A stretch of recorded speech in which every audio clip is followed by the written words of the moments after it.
warahmatullahi wabarakatuh. Kembali lagi bersama saya Puji Lestari, mahasiswa Universitas Negeri Padang, Fakultas Ilmu Pendidikan, Prodi Administrasi Pendidikan. Pada kali ini, yang menarik akan kita bahas adalah persoalan komunikasi antar pribadi, antar manusia, antara kita dengan orang lain.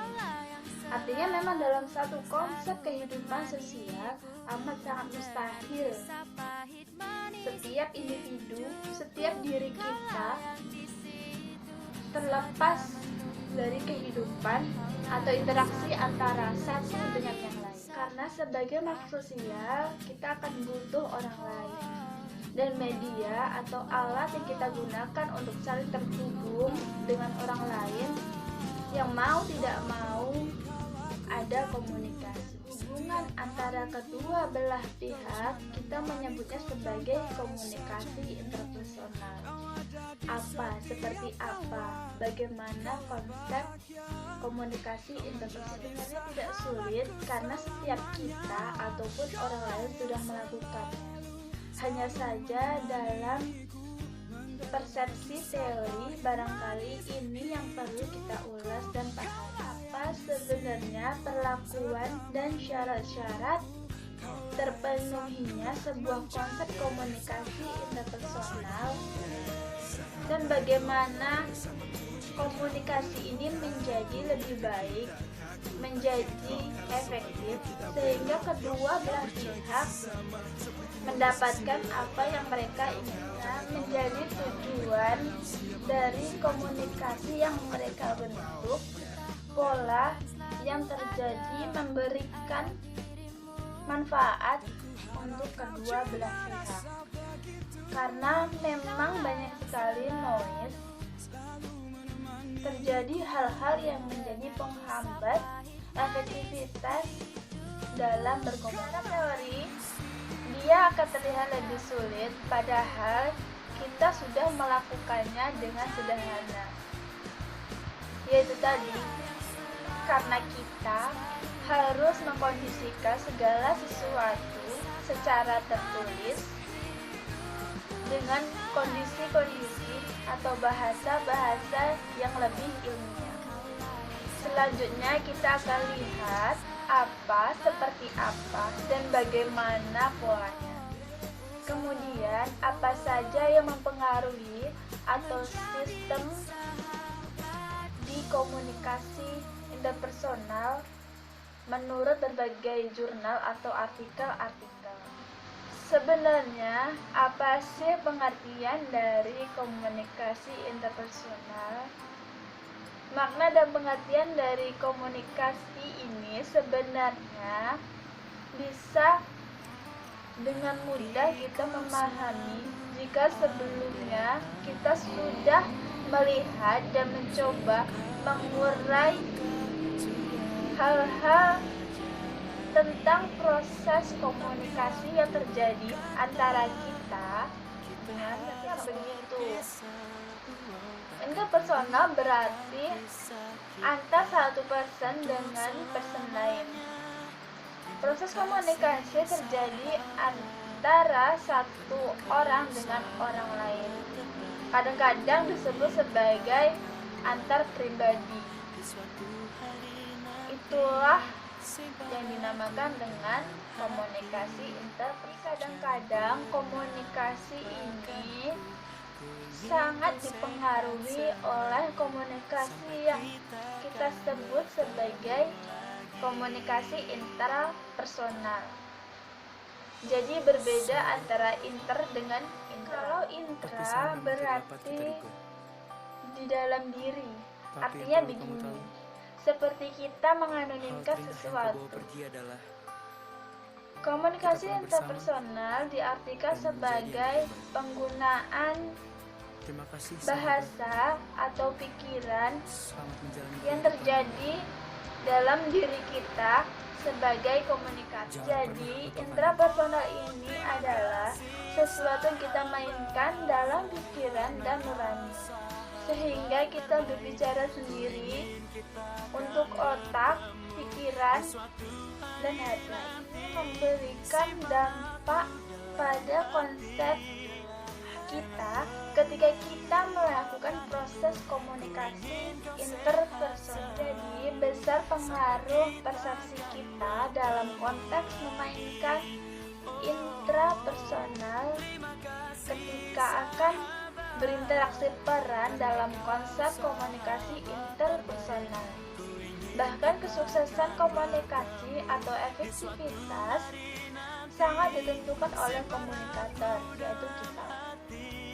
Makanya, dalam kondisi memainkan peran dalam komunikasi intrapersonal, kita akan ikut serta berpikir di dalam diri, sehingga kita mengasumsikan sesuatu melalui komunikasi intrapersonal yang ada dalam diri, sehingga kita bisa mendapatkan wadah. Oh, kalau seperti ini yang saya hadapi, berarti strategi yang harus saya lakukan ya harus seperti ini gitu. Bahasa yang saya gunakan ya mungkin bahasa-bahasa yang sederhana. Karena apa? Karena kemampuan latar belakang pendidikan, latar belakang budaya harus kita sesuaikan. Jadi, efektivitas sebuah komunikasi ditentukan oleh siapa? Ya oleh kita, pelakunya, komunikatornya. Dan intrapersonal sangat mempengaruhi proses komunikasi interpersonal. Karena dalam intra, kita akan berpikir banyak hal, minimal tentang siapa lawan bicara, dan strategi apa yang kita gunakan untuk menyampaikan informasi atau pesan dalam komunikasi interpersonal nanti. Jadi kalau begitu, apa makna dari komunikasi interpersonal? Sederhana sebenarnya. Kita ambil pendapat dari beberapa para ahli. Misalnya pendapat dari Ashwar Peace. Dia mengatakan bahwa komunikasi interpersonal adalah proses komunikasi yang berlangsung antara dua orang atau lebih secara tatap muka. Dan beberapa ahli yang lain mengatakan bahwa komunikasi interpersonal menuntut seseorang untuk berkomunikasi dengan orang lain, kita dengan pihak lain. Artinya tetap ada dua orang minimal. Dari beberapa pendapat tadi kita kumpulkan, kemudian kita bagi lagi jenisnya menjadi komunikasi diadikah namanya. Komunikasi publik dan komunikasi kelompok kecil. Ketiganya merupakan termasuk dalam komunikasi interpersonal. Bahkan komunikasi interpersonal juga berlaku secara kontekstual, di mana bergantung pada keadaan, pada budaya, juga pada konteks psikologikal. Artinya, bentuk dan rasa interaksi antara individu dengan individu yang lain akan tercorak melalui berbagai keadaan dan kondisi yang terjadi. Kita bandingkan dengan pendapat intelijen. Menurutnya adalah sebutan dari komunikasi interpersonal atau interpersonal communication.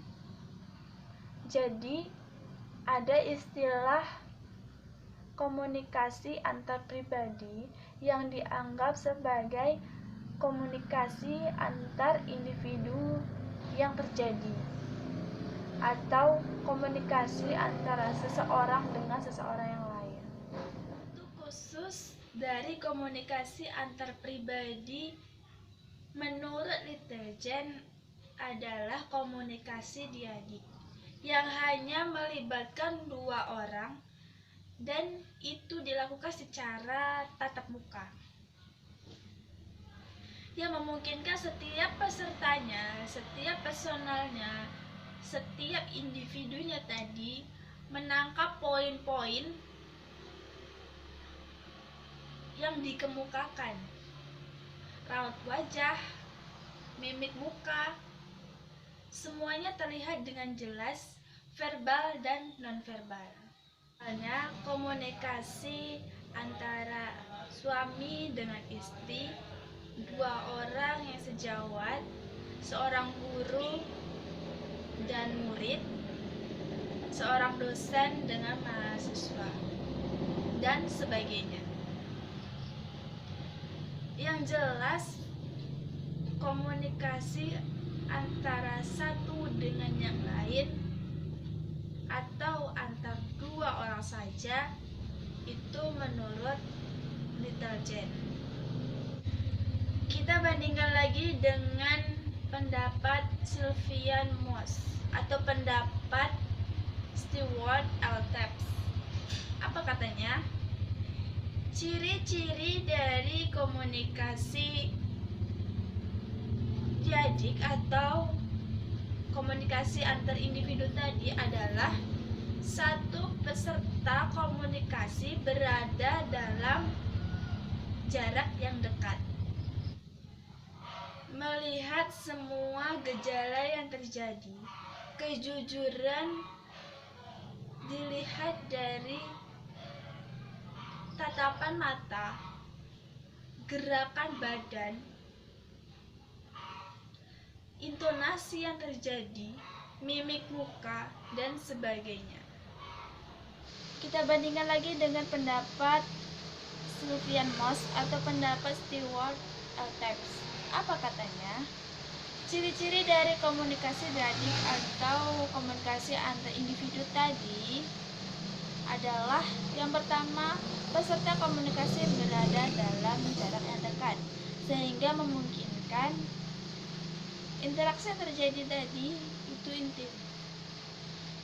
Melihat semua gejala yang terjadi, kejujuran melalui tatapan mata, gerak badan, intonasi yang terjadi, mimik muka, dan sebagainya. Yang kedua cirinya adalah peserta komunikasi interpersonal atau kedua peran yang dimainkan oleh 2 orang yang berlainan ini memungkinkan mengirim dan menerima informasi secara berkelanjutan dan spontan tanpa disiap-siapkan dan berkembang terus baik secara verbal maupun nonverbal. Nah, yang menarik yang ketiga yaitu komunikasi antar pribadi itu sebenarnya sangat potensial untuk menjalankan fungsi instrumental sebagai alat untuk mempengaruhi lawan bicara atau yang menjadi komunikasi kita demi membujuk mereka, demi mempengaruhi mereka dengan cara kita. Karena kita menggunakan hampir semua alat indera yang kita punya untuk mempertinggi daya bujuk pesan atau informasi yang kita sampaikan kepada mereka. Dan sebagai komunikasi yang paling lengkap dan paling penting, komunikasi antar pribadi sebenarnya memegang peranan penting sampai kapanpun atau dimanapun selama manusia itu masih hidup, selama manusia itu masih mempunyai emosi. Karena proses komunikasi interpersonal tidak akan lepas dari emosi.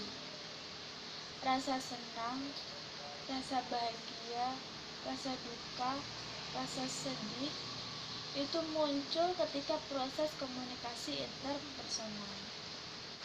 Nah, kenyataannya komunikasi tatap muka ini membuat manusia merasa lebih akrab, lebih intim, dan merasa lebih dekat dengan sesamanya. Berbeda dengan komunikasi lewat media massa, media sosial, sebetulnya akan sangat berbeda. Bagaimanapun secara tradisional, komunikasi interpersonal yang melakukan tatap muka secara langsung jauh lebih memungkinkan hubungan interpersonal. Hubungan yang lebih intim, kedekatan emosional terjadi. Kenapa? Karena komunikasi itu terus berkembang dengan nyaman dan kita bisa memaklumi kejujuran orang melalui gerak badan yang terjadi, sehingga pikiran-pikiran negatif atau